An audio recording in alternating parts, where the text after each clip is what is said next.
हमारा आज का टॉपिक है मन, और मन में सबसे पहला टॉपिक है व्युत्पत्ति।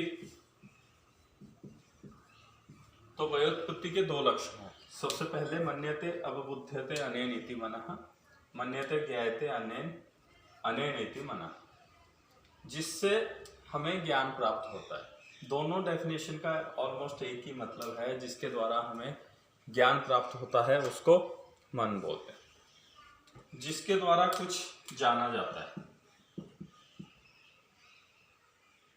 जिसके द्वारा कुछ जाना जाता है उसको मन कहते हैं। जिसके द्वारा ज्ञान प्राप्त होता है उसको मन कहते हैं। जानना और ज्ञान प्राप्त करना, ये दो मन की व्युत्पत्ति है। जिसके द्वारा कुछ जाना जाता है उसको मन कहते हैं, जिसके द्वारा ज्ञान प्राप्त होता है उसको मन कहते हैं। अभी मैंने पहले भी समझाया था ज्ञान प्राप्त कैसे होता है। जैसे मान लीजिए ये है गोलगप्पा, ठीक है। गोलगप्पा लवर के लिए मैं बोल रहा हूं। तो वे उनकी आंख गोलगप्पा देखेगी, फिर उनका मन और आत्मा गोलगप्पा देख के गोलगप्पा खाने वालों के मन पे भाई मजा आ गया मतलब। तो ये हो गया ऑब्जेक्ट, ये हो गई तुम्हारी इंद्रिय, और ये हो गया मन, और ये हो गई आत्मा। ये ऐसे कनेक्शन होता है, ऐसे ज्ञान प्राप्त होता है। कोई ऑब्जेक्ट होता है गोलगप्पा, फिर किसी सेंस ऑर्गन के थ्रू आपको पता लगता है। देखेंगे तो आंख के थ्रू, स्वादेंगे तो जीभ के थ्रू पता लगेगा, है ना। देन फिर मन, और मन से आत्मा, ऐसे ज्ञान प्राप्ति होती है। ऐसे कोई भी किसी भी चीज को आप जानते हैं, सेंस ऑर्गन के थ्रू ही आप जानते हैं कोई भी चीज। ब्लैक बोर्ड आप देख रहे हैं, मेरा लेक्चर आप सुन रहे हैं, लाइक दैट, ठीक है। तो ऐसे ज्ञान प्राप्त होता है। तो जिसके द्वारा, अगर मन ना हो तो आपको चीजें समझ नहीं आती। आपने देखा होगा कि यार बात करने का मन नहीं है, खाने का मन नहीं है, जाने का मन नहीं है, लाइक दैट। जब मन नहीं होता है तो कई चीजें, और आप मन मतलब आप इसको यहाँ ध्यान समझिए।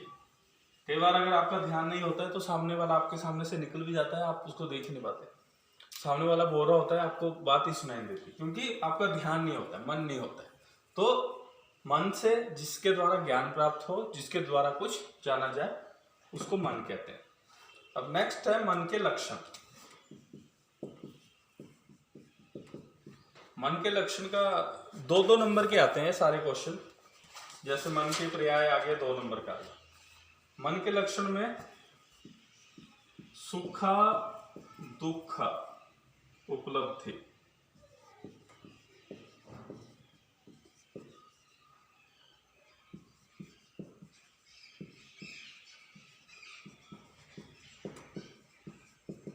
जो सुख और दुख की उपलब्धि का साधन है। सुख और दुख की उपलब्धि का साधन। गोलगप्पा आपको पसंद है, आप देखेंगे आपको सुख हो। आपको घटिया लगता है गोलगप्पा, आपको बिल्कुल पसंद नहीं, आपको दुख हो। तो सुख और दुख की उपलब्धि जिसके द्वारा होती है उसको मन बोलते हैं। ये मन का लक्षण है। ब्रेकअप होता है 2 लोगों का, सेम सिचुएशन, ये एक कॉमन सिचुएशन है। कई बार दोनों लोगों को दुख की अनुपलब्धि होती है, दोनों की दुख की उपलब्धि होती है, दोनों दुख फील करते हैं। कई बार एक दुख फील करता है और एक खुशी फील करता है, तभी वो गाना बना है, मैंने सही अजीत से ब्रेकअप कर लिया। तो कई बार दोनों दुखी होते हैं, कई बार एक दुखी होता है एक खुश होता है, कई बार दोनों खुश होते हैं। तो सिचुएशन एक है, बट आपका मन से पता लगता है कि आप सुख और दुख कौन सी उपलब्धि करते हैं।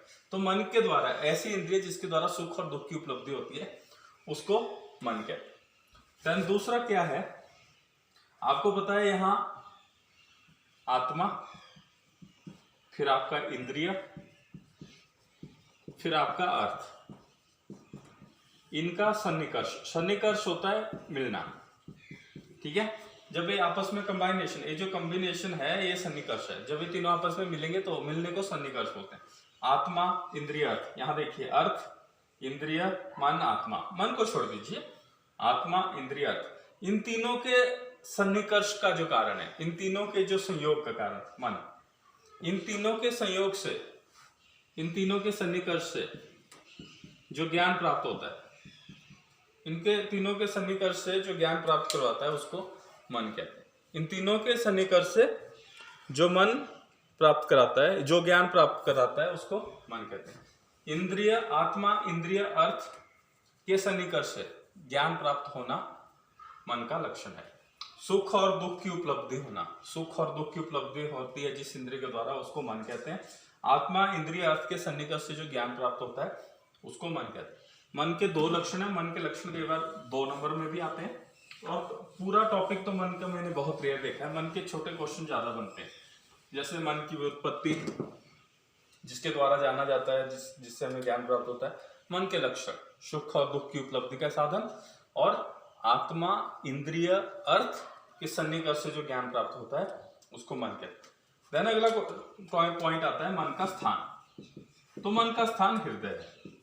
किसी ने मस्तिष्क भी बोला है और भेल ने हृदय और सिर के बीच में भी बोला है, बट मैक्सिमम हृदय, बृहत्तरी इसको हृदय मानता है मन का स्थान। तो अभी तक हमने 3 पॉइंट पढ़े, मन की उत्पत्ति, मन के लक्षण और मन का स्थान। अभी नेक्स्ट टॉपिक है मन के गुण।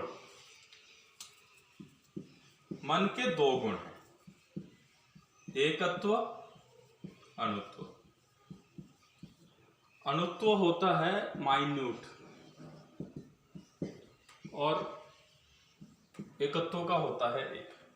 तो ये 2 गुण कैसे हैं? जैसे साला पटाखा नहीं, तुम्हें पटाखा सुनाई दिया, अब सुनाई दिया। तो पटाखा सुनाई भी दिया, दिखाई भी दिया। सुनते हो आप कान से, देखते हो आप आंख से। ये दोनों वन एकत्व का मतलब क्या होता है? पहले ये जो आवाज थी, पटाखा का जो साउंड था, पटाखा, फिर इंद्रिय, फिर मन, फिर आत्मा। ऐसे आपको पटाखे का गाना फिर से, हाँ ये जो वर्ड नहीं हो रहा है। तो ये जो पटाखा का साउंड प्रोड्यूस हुआ, इंद्रिय, कान से आपने सुना अब और आंख से आपने देखा, तो इनका जो कनेक्शन है, यहाँ 2 इंद्रिय हैं, कान से आप सुन रहे हो, आंख से आप देख रहे हो। तो एक टाइम पे इसका आंख के साथ कनेक्ट होगा, फिर इसका कान के साथ कनेक्ट होगा। एक टाइम पे एक ही बार में कनेक्ट होगा, एक टाइम पे एक ही इंद्रिय से कनेक्ट होगा, एक बार में एक, फिर उसके बाद एक बार में एक। तो जो मन है, एक सेंस ऑर्गन के साथ एक टाइम पे एक ही बार कनेक्शन आता है, फिर दूसरे सेंस ऑर्गन। बट ये इतना माइन्यूट, इतना क्विक है कि आपको पता नहीं चलता। आपको लगता है आपने पटाखा करते हुए देखा भी और सुना भी, आप लिख भी रहे हो और आप सुन भी रहे हो, आप देख भी रहे हो और आप सुन भी रहे हो, मेरा लेक्चर आप देख भी रहे हो, आप सुन भी रहे हो।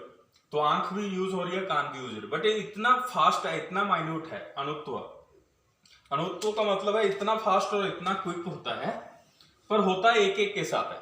पहले आपके मन का कान के साथ कनेक्ट हो रहा, फिर आंख के साथ कनेक्ट हो रहा, बट एक एक करके होता है, बट बहुत फास्ट होता है। तो मन के 2 गुण हैं, एकत्व और अणुत्व। एकत्व का मतलब हुआ एक इंद्रिय के साथ एक समय में कनेक्ट होना, और अणुत्व का मतलब है एक इंद्रिय के साथ एक समय में बहुत क्विकली, बहुत माइन्यूटली कनेक्ट होता है, जो हमें दिखाई नहीं देता, हमें महसूस ही नहीं हो पाता। एकत्व मतलब एक समय में एक इंद्रिय के साथ कनेक्ट होना। अणुत्व का मतलब इतनी सूक्ष्मता, इतनी माइन्यूटता के साथ एक इंद्रिय के साथ एक टाइम पे कनेक्ट होता है कि हमें पता ही नहीं चलता कब दूसरी इंद्रिय के साथ शिफ्ट हो गए। तो ये आपके अणुत्व और एकत्व 2 गुण हो गए। मन के 2 गुण अलग से क्वेश्चन आता है, तो याद रखिएगा। मन सारी जगह आप संयोग, विभाग, पृथक लिख रहे हैं, बट यहाँ ये 2 इंपॉर्टेंट गुण है। उसके बाद आता है मन के कार्य। ये भी बहुत इंपॉर्टेंट क्वेश्चन है। 4 कार्य हैं। इंद्रिय निग्रह, निग्रह होता है कंट्रोल करना, ठीक है। इंद्रिय के साथ तुम्हें पता है, अभी हम बात कर ही रहे हैं, उनके साथ कनेक्ट है। फिर आता है स्वनिग्रह, खुद को कंट्रोल करना। फिर तीसरा आता है विचार करना, और चौथा आता है ऊहिया, ऊहन करना। 4 काम है मन।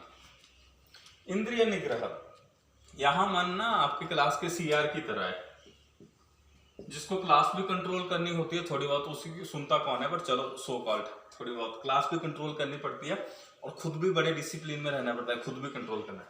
तो इंद्रियों को भी कंट्रोल करना है, खुद को भी अपने कंट्रोल में रखना है ताकि आप बुरे विषयों से कनेक्ट ना हो पाए।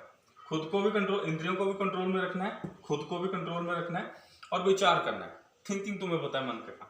और ऊहन तर्क वितर्क करना, क्या सही है क्या गलत है, क्या सही है क्या गलत, तर्क वितर्क करना। ऊहन विचार, विचार ही होता है। स्वनिग्रह, स्व होता है अपना, निग्रह होता है कंट्रोल। स्वनिग्रह और इंद्रिय निग्रह, अगर आपको ये संस्कृत के शब्द याद ना भी रहे तो आप सिंपल भाषा में लिख सकते हो, इंद्रियों का कंट्रोल करना, मन का खुद का कंट्रोल करना, विचार करना और तर्क वितर्क करना। आप इनको सिंपल भाषा में भी आप लिख सकते हैं, नंबर मिल जाएंगे, भले ही आधा नंबर कम मिले बट नंबर मिल जाएंगे। मुश्किल शब्दों पे मत जाइए, अगर नहीं भी हो आसान है। इंद्रिय निग्रह, यहाँ शब्द सिर्फ एक ही आपको याद रखना है, निग्रह। इंद्रिय आपको पता है, निग्रह का मतलब आपको पता है। इंद्रिय निग्रह, इंद्रियों को कंट्रोल करना। स्व होता है अपना, स्व निग्रह। देन विचार, विचार तो आम शब्द है, आचार विचार अच्छे होने चाहिए, वो आपने सुना। ऊहन, ऊहन एक नया शब्द है, वो आपको करना पड़ेगा। तो ये आपके मन के कार्य हो गए। अभी हमने आज 4 चीजें पढ़ी, मन की व्युत्पत्ति, मन के लक्षण, मन का स्थान और मन के कार्य।